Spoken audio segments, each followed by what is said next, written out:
యాదాద్రి భువనగిరి జిల్లా ఆత్మకూరు ఎం మండలం ఉప్పలపాడు గ్రామ పంచాయతీ కార్యాలయం ఉన్నాము. ఇక్కడ సర్పంచ్ గారు వచ్చేసి చిన్నం బీరప్ప గారు ఉన్నారు మనతో పాటు. నమస్కారం సార్. నమస్కారం సార్. సార్, ఈ 99 రోజుల ప్రణాళిక ఎలా అమలవుతుంది? మీకు ప్రజల నుంచి ఎలాంటి స్పందన వస్తుంది సార్?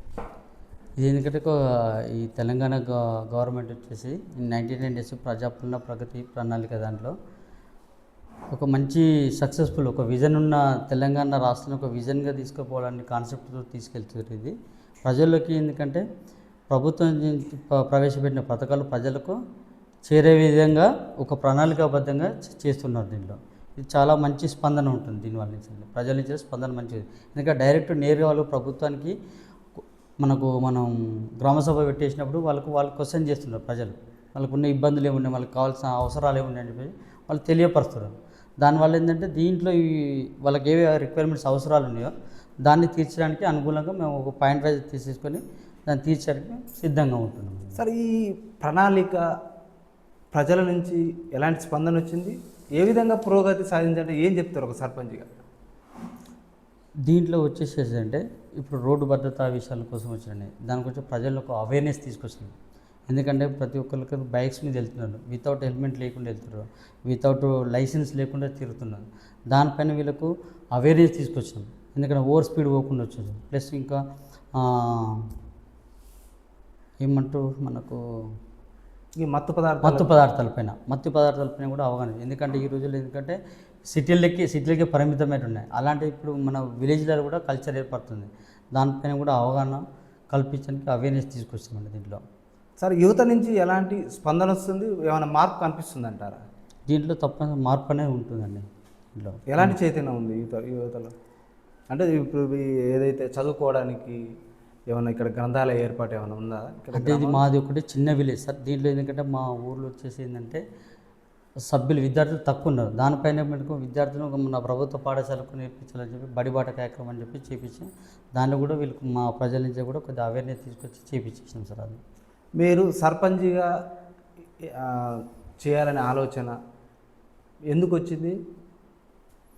అంటే ఒక సేవా దృక్పథంతో చేయాలని ఉద్దేశంతో మనం చేయాలని వచ్చింది సార్. దీంట్లో మీకు ఎలాంటి సవాళ్ళు ఎదురైనాయి మీరు సర్పంచ్గా ఎన్నికైన తర్వాత ఈ గ్రామంలో ఉన్న సమస్యల పట్ల? దీనిలో ఏంటంటే గ్రామంలో సమస్యలు అంటే మనకు టోటల్గా ఏంటంటే మనకు ఇంతకుముందు అంటే మనం మంచినీటి ఉన్నాయి సార్. అది మనం మంచినీటి వరకు డబ్బులు పెట్టి తీసుకొని చేసాను. కానీ దాంట్లో ఏంటంటే మనం ఫ్రీ చేయాలని ఒక కాన్సెప్ట్ తోటి ఫ్రీ డ్రింకింగ్ వాటర్ ఎవరికైనా ప్రతి ఒక్క సభ్యులకి ఫ్రీ వాటర్ ఇచ్చేస్తుంది సార్. దాంట్లో ఇక్కడ మీ గ్రామ పంచాయతీ పాలక మండలి పనితీరు ఏ విధంగా ఉంది? ఉప సర్పంచ్ కావచ్చు, వార్డ్ మెంబర్స్ కావచ్చు, మీ కోఆర్డినేషన్ ఎలా ఉంది? మీ గ్రామ సభలలో నుంచి వచ్చిన ఫిర్యాదులను మీరు ఎలా పరిష్కరిస్తుంది ఈ గ్రామ పంచాయతీ కార్యాలయం? మేము మా ఉప సర్పంచ్ మా వార్డు సభ్యులు మాకు అందరూ సహకరించుకొచ్చాను. మాకు వచ్చిన మా ఊరు విలేజ్ సమస్యల గురించి మేము అందరం కూర్చొని చర్చించుకొని దాన్ని ఏ విధంగా పరిష్కారం చేయాలని చెప్పేసి మా అందరు వార్డు మెంబర్ తోటి మాకు ఉన్న మా సెక్రటరీ గారు కానీ మా కారోబార్ కానీ మాకున్న సిబ్బంది ఉన్నారు వాళ్ళందరితో కూర్చొని కూడా మన విలేజ్ని ఒక మోడల్ విలేజ్గా తీసుకెళ్ళడానికి మేము ఒక ప్రణాళికాబద్ధాన్ని చూసుకొని చేస్తున్నాము. నేను ఎలాంటి భేదాభిప్రాయాలు లేకుండా అందరు కలిసితోటి వెళ్ళిపోతున్నాను. సార్, కేంద్ర రాష్ట్ర ప్రభుత్వాల నుంచి నిధులు ఏ విధంగా అందుతున్నాయి? ఆ నిధులను ఈ గ్రామ పంచాయతీ కార్యాలయం ఏ విధంగా ఖర్చు పెడుతుందంటారు? అంటే ఇప్పుడు మేము గ్రామ పంచాయతీ ఆల్మోస్ట్ ఏంటంటే 5 months చేంజ్ అవుతుంది సార్. దీంట్లో ఏంటంటే ఇప్పుడు పాత గవర్నమెంట్ ఏదైతే ఉందో 15 ఫైనాన్స్ ఉన్నాయో అక్కడ వరకు వచ్చాయి. కానీ ఇప్పటి వరకు తర్వాత 16 ఫైనాన్స్ అయితే ఇంకేం రాలేదు సార్. అవి వచ్చి కొంతవరకు లాస్ట్ జీతాలు ఇవ్వలేని పరిస్థితుల్లో ఉన్నాయి. ఆ జీతాలు కూడా కొంతమంది చెల్లించేసినాము. మిగిలిన చిన్నప్పుడు సర్పంచ్ లేరు. అప్పుడు ఆ పీరియడ్లో ఉన్నప్పుడు సెక్రటరీ వాళ్ళు చేసారు కాబట్టి వాళ్ళు చేసిన కొన్ని ఖర్చులు వేసారు, వాళ్ళకు చెల్లించేసినాం సార్. అది దాంట్లో సరే, ఈ ఉప్పలపాడు గ్రామ పంచాయతీకి ఆర్థిక వనరులు ఏమి ఉన్నాయి? ఆర్థికేతర వనరులు ఏ విధంగా ఉన్నాయి అంటారు? ఆర్థిక వనరులు అంటే మనకు ఇంటి పన్ను, నల్ల పన్నే సార్. దీంట్లో వేరే స్పెషల్గా మాకు చుట్టుపక్కల ఇండస్ట్రీస్ కానీ అలాంటివి అయితే ఏమి లేవు. మనకు వెంచర్స్ లాంటివి కానీ ఇండస్ట్రీస్ లాంటివి కానీ మా విలేజ్లో ఏమి లేవు సార్. ఎస్పెషల్ మేము ఏంటంటే మా విలేజ్ డెవలప్మెంట్ మా ఊరు ప్రజలతోటి నల్ల బిల్లు కానీ మన ఇంటి పన్ను వీటితోటి మేము చేస్తున్నాం. ప్రభుత్వ సంక్షేమ పథకాలు ఏ విధంగా అందుతున్నాయి? అర్హులకే అందుతున్నాయి అంటారా? దీంట్లో మొత్తం ప్రభుత్వ సంక్షేమ పథకాల ప్రజలకి చాలా ఈ ప్రభుత్వంలో వచ్చిన కంచెలైతే అత్యధికంగా చేరుతున్నాయి సార్. దీంట్లో ఎలాంటివి ఎందుకంటే భేదాభిప్రాయాలు లేకుండా పార్టీలకు అతీతంగా వచ్చేసి చేసుకున్నాం సార్. ఇప్పుడు ఇక్కడికి వచ్చేసి ఏంటంటే ఇందిరం ఇల్లు మా ఊరికి 3 వచ్చినాయి సార్. అంటే గతంలో కూడా మనకు కేసీఆర్ టీఆర్ఎస్ ప్రభుత్వంలో ఉన్నప్పుడు ఒక 45 ఇండ్లు వచ్చినాయి కాబట్టి దాన్ని దృష్టిలో పెట్టుకొని దీంట్లో తక్కువ ఉంది అనే ఉద్దేశంతో ఇప్పటి వరకు అయితే ప్రస్తుతం 3 అయిపోయినాయి సార్. దాంట్లో ఇప్పుడు రేషన్ కార్డులు వచ్చినాయి సార్. రేషన్ కార్డులు కూడా మాకు ఒక 38 రేషన్ కార్డ్స్ ఉన్నాయి. గత 10 సంవత్సరాల క్రితం నుంచి కూడా ఒక్క రేషన్ కార్డు అంటే ఒక్క రేషన్ కార్డు ఉన్న రేషన్ కార్డు తీసేసారు తప్ప కానీ కొత్త రేషన్ కార్డు రాలేదు. ఈ గవర్నమెంట్స్ ఇవి రేవంత్ రెడ్డి గారి పరిపాలన నుంచి వచ్చిన కాంచెలు అయితే దీంట్లో మాత్రం రేషన్ కార్డులు ఒక 38 రేషన్ కార్డులు వచ్చేసినాయి సార్. దీంట్లో గ్రామ భద్రత కోసం మీరు ఎలాంటి చర్యలు చేపడుతున్నారు? గ్రామ భద్రత కోసం అంటే ఇప్పుడు సీసీ కెమెరాలు ఏర్పాటు ఏమైనా చేసి సీసీ కెమెరాలు ఏర్పాటు చేసి ప్లానింగ్లో ఉన్నాము. కాకపోతే మేము వచ్చిన స్టార్టింగ్లో ఉన్నాం కాబట్టి దాన్ని కూడా ప్లానింగ్ చేస్తాం సార్. మేము ఏమైనా దాతల సహాయం ఏమైనా కోరుతున్నారా?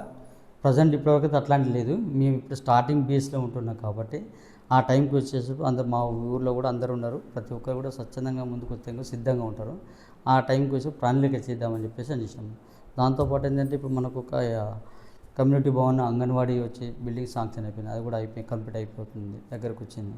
ఇప్పుడు మహిళా సంఘాల కోసం మహిళా బిల్డింగ్ వచ్చేసింది, అది కూడా మాకు వచ్చింది. దాంతోపాటు ఇంకోటి ఏంటంటే బీసీ కమ్యూనిటీ భవన్ అది కూడా మాకు ఇప్పుడు నిన్న స్లాబ్ పడ్డేసి అది కూడా వచ్చేసింది. దాంతోపాటు ఇంకోటి ఏంటంటే సీసీ రోడ్డు ఈ ప్రభుత్వం వచ్చిన కాంచె మాది ఉన్నది వచ్చి 600 పీపుల్స్ ఓటర్స్ ఉన్నది.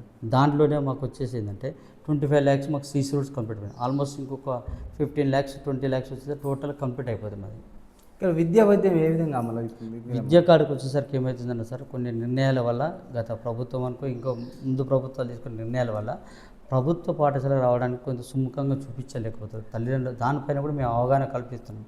ఎందుకంటే ప్రతి ఒక్కరు ఏంటంటే దీనికి ప్రభుత్వ పాఠశాలకు పంపించాలని చెప్పి దానిపైన అవేర్నెస్ తీసుకొస్తున్నాం సార్. అది ఇక్కడ ప్రజా సమస్యల ఫిర్యాదుల పట్ల మీ పాలక మండలి ఎలాంటి చర్యలు చేపడుతుంది? మీరు ఆ సమస్యల పరిష్కారానికి మీరు ఎలాంటి చొరవ చూపుతున్నారు సర్పంచ్గా? అర్థం కాలేండి. ప్రజా సమస్యల ఫిర్యాదులు వస్తుంటాయి కదా, ఓకే. ఆ ఫిర్యాదులకు మీ స్పందన ఏ విధంగా ఉంది? ఓకే, ఇక్కడికి వచ్చిన ఫిర్యాదులు వచ్చేసి మా సెక్రటరీ గారు కానీ మా కారోబార్ గారికి అందిస్తారు. డైరెక్ట్ కొంతమంది మాకు అందిస్తున్నారు. దాన్ని అన్నిటిపై మేము మా వార్డు మెంబర్ సభ్యులతోటి మేము అందరూ చర్చించుకొని మొదటి అత్యవసర వస్తువు ఏమున్నది దానికి ప్రియారిటీ బేస్లు ఇచ్చేసుకుని చేస్తున్నామండి. ఇక్కడ మీ గ్రామానికి ఎమ్మెల్యే గారి సహకారం ఏ విధంగా ఉందంటారు? ఇప్పుడు ప్రభుత్వ విప్పుగా ఉన్నారు. అవును. మీ గ్రామాన్ని ఎన్నిసార్లు సందర్శించారు? ఇక్కడ ఏమైనా అభివృద్ధి పనులు ఏమైనా కొనసాగాయా?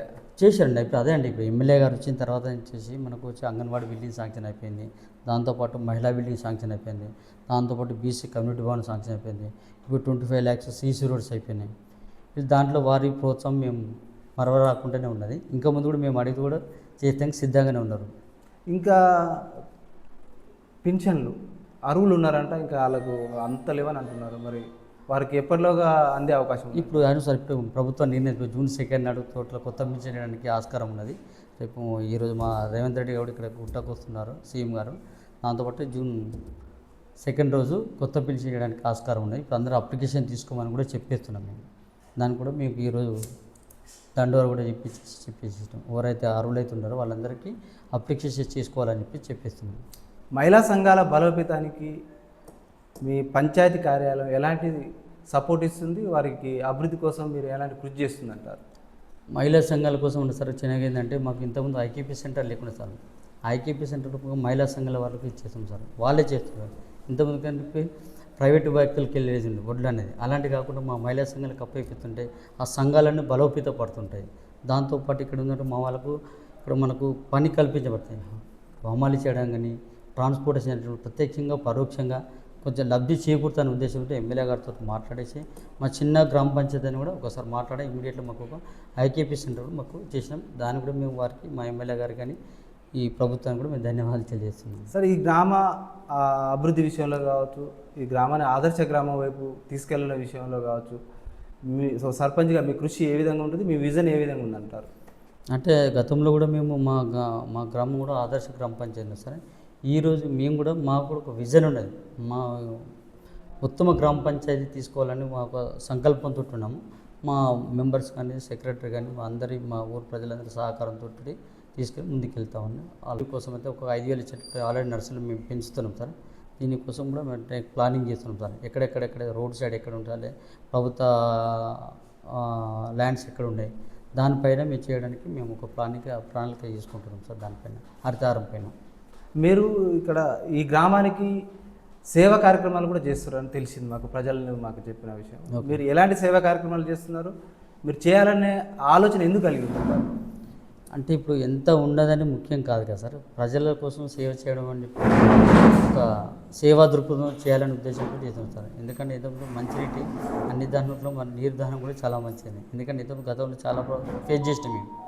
అందుకని వాటర్ అన్ని ఫ్రీ ఇవ్వాలనే కాన్సెప్ట్ తోటి మేము చేసినాం సార్. దాంట్లో ఒకటి ప్రభుత్వ చీఫ్ విప్ ఉన్నారు వీళ్ళే సార్, ఇప్పుడు మంత్రి పదవి ఇవ్వాలని కొంతమంది మా దృష్టికి తీసుకొచ్చారు. మంత్రి పదవికి అర్హుడే అంటారా? 100% డౌట్ సార్. ఎందుకంటే యంగ్ అండ్ డైనమిక్ లీడర్ ఉన్నారు. ఇక్కడ ఉన్న ఒక బీసీ సామాజిక వర్గానికి చూసి చేసుకునేసరికి గొల్ల కుర్మలకు సంబంధించిన వ్యక్తి ఏకైక ఎమ్మెల్యే ఒక్కడే ఉన్నాడు. తనకి మేము కూడా నేను ఒక కుర్మ వ్యక్తిని, అంటే నాకు స్వార్థం అని కాకుండా కూడా ఒక బీసీ కులానికి వచ్చేసి కొంచెం యాక్టివ్ ఉన్న పర్సన్కి అయితే ఇంకా యాక్టివ్ చేయగలుగుతారు. మా అందరు కూడా మా ఇక్కడ ఏరియా ప్రాంతానికి కూడా బలోపేతం అవుతుంటుంది. తెలంగాణ రాష్ట్రంలో అలాంటి నాయకుడు ఉండాలని చెప్పేసి మేము అందరం కోరుకుంటున్నాం. అలాంటి వాళ్ళకి ఇచ్చేది ఏంటంటే ఒక విజన్ ఉన్న లీడర్, రేవంత్ రెడ్డి గారు కానీ ఇప్పుడు మా ఎమ్మెల్యే గారు కానీ ఒక విజన్ ఉన్న లీడర్లు ఉండే వాళ్ళు. ఎందుకంటే వాళ్ళకు ఇప్పుడు రైజింగ్ తెలంగాణ అని చెప్పేసి తీసుకొస్తారు. ఎందుకు అది ఊకనే కాదు, అది ఒక ప్రణాళికబద్ధంగా చేస్తారు. ఈ 99 డేస్ ప్రణాళిక ఇది ఒక భాగం ఇది మాత్రమే. దాంట్లో దీన్ని తీసుకోపోవడానికి రైజింగ్ తెలంగాణ ఇది ఒక భాగం. ఎందుకంటే ఇక్కడ వచ్చి మేజర్గా మనకు ప్రజాపాలన ప్రగతి పాలనకు మొదటి బేస్ ఏంటంటే గ్రామ సర్పంచ్, తర్వాత ఎంపీటీసీలు, ఎంపీపీలు, జెడ్పీటీసీలు, ఎమ్మెల్యే గారు, ఎంపీ గారు, ఎమ్మెల్సీ గారు, వీరందరి సహకారంతో మనం రైజింగ్ తెలంగాణ కోసం వీళ్ళందరూ ప్రతి ఒక్కరు కృషి చేస్తున్నారు. దాంట్లో వీళ్ళు ఏంటంటే మా ఎమ్మెల్యే గారు అయితే కొద్దిగా యాక్టివ్ ఉన్నారు. ఈరోజు చూస్తున్న ఒక్కరోజు ఇక్కడ ఉండే కూర్చొని నిమ్మలంగా చేసుకున్నాం. ప్రజా సమస్యల కోసం డైలీ పొద్దున్న నుంచి బయలుదేరుతుంది, ఈవినింగ్ నైట్ వరకు కూడా తను కృషి చేస్తున్నారు. మీరు ఒక యువకుడిగా యువ సర్పంచ్గా కొనసాగుతున్నారు. ప్రస్తుత పరిస్థితులలో యువకులు కూడా పెడదారి పట్టే పరిస్థితులు చాలా వరకు కనిపిస్తున్నాయి. గ్రామాల్లో కూడా అది పొల్యూట్ అయిపోయింది వ్యవస్థ. ఓకే, మీరు యువకులకు ఏం చెప్తారు? ఎలాంటి మార్పు రావాలంటారు యువకుల్లో? రాజకీయాల వైపు రావాలంటే యువతకు ఏం సందేశం ఇస్తారు మీరు? అంటే ఒకటి సార్, ఇక్కడ మా యువతకు మేము ఒకటే కోరుకునేది ఒకటే, ప్రతి ఒక్కరు చదువుకోవాలంటే చదువుకుని కాన్సన్ట్రేషన్ చేయాలని చెప్పినాం. ప్రతి ఒక్కరు చదువుకుంటే ఏంటంటే ఎలాంటి దురభిప్రాయాలకు దరి చేరకుండా ఉంటారు. వాళ్ళకి ఏంటంటే ఒక విజన్ తోటి నేను ఎలా బతకాలి, సమాజాన్ని ఎలా బాగుపరచాలని చెప్పేసి ఈ చదువుకుంటేనే తెలుస్తుంది కదా. దానికన్నా ఒక ప్రియారిటీ బేస్లో వాళ్ళకి చెప్పేస్తాను. ప్లస్ ఇంకంటే దూరాభిప్రాయాల ఆలోచనల కంటే మత్తు పానీయాలు తీసుకుంటాం, అలాంటి వాటికి దూరం ఉండాలని చెప్పి ఒక అవేర్నెస్ ప్రోగ్రామ్ తీసుకొస్తున్నాం. లాస్ట్ టైం ఒక పండుగలు ఇవన్నీ చేసి మన సంక్రాంతి వచ్చినప్పుడు కూడా యువతులు అందరూ కలిసి ముగ్గుల పోటీ కానీ, వాలీబాల్స్ కానీ ఇలాంటి ఒక క్రీడా ప్రోగ్రామ్ తీసుకున్నాం. వాళ్ళకు ఒక మంచి ఉత్సవంతో అలా ఒక ప్రదేశాన్ని కల్పించాలని, పండుగ వాతావరణం కల్పించాలనితోటి యువకులందరితో తీసుకొచ్చి మేము ఒక క్రీడలు ఏర్పాటు చేయడం జరిగింది. ఆ టైంలో వాళ్ళు కూడా క్రీడలు ఆడిన కూడా ప్రోత్సాహం బహుమతులు ఇవ్వడం జరిగింది. అట్లా ఈ ఉప్పలపాడు గ్రామ ప్రజలు మీకు 5 ఏళ్ళ కాలానికి మీకు సర్పంచ్ పదవి కట్టబెట్టారు. మీ భవిష్యత్ ప్రణాళిక ఉంది. ప్రజలకు మీరు ఎలా సేవలు అందించబోతున్నారు భవిష్యత్తులో? ప్రజలకు చేరువ దగ్గరలో ఉండాలని చెప్పి నాకు కాన్సెప్ట్లో ఉన్నాం. సరే 100% రీచ్ కాలేదు. దాంట్లో 100లో మనకు 60 to 70% రీచ్ అయితే దాన్ని హ్యాపీగా ఫీల్ అయిపోతాం. మా వాళ్ళు కూడా హ్యాపీగా ఫీల్ అవుతారని చెప్పి ఆలోచిస్తున్నాం.